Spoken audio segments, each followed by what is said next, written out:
খেজুরের মতো, যেই খেজুরের কোনো ধ্যান নাই, যেই খেজুরের কোনো ধ্যান নাই, কিন্তু খাইতে একটু ভালো লাগে, ঈমান আছে এজন্য খাইতে একটু ভালো লাগে।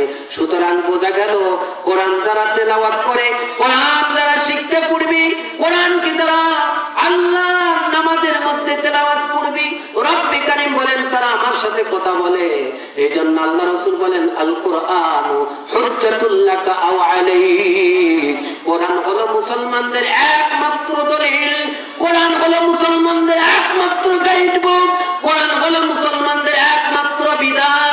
যেই ব্যক্তি কোরআনকে ফলো করে চলবে, দুনিয়াতে নয় শুধু আল্লাহ পাক আখিরাতেও তার মান বাড়ায় দিবে। জোরে কোন সুবহানাল্লাহ। হযরত ওমর ফারুক রাদিয়াল্লাহু তাআলা একবার মক্কার একজনকে প্রশাসনিকের দায়িত্ব দিয়েছিলেন, নাম তার রাফি ইবনে আব্দুল হারিস। জোরে বলেন নাম কি?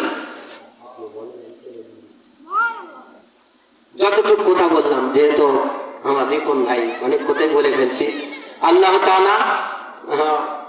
তাআলা আমাদেরকে যেটুকু কথা বললাম, আল্লাহ তাআলা আমাদেরকে আমল করার তৌফিক দান করুন। সকলে বলে আমিন। ওয়া মা আলাইনা ইল্লাল বালাগ। আসসালামু আলাইকুম ওয়া রাহমাতুল্লাহ।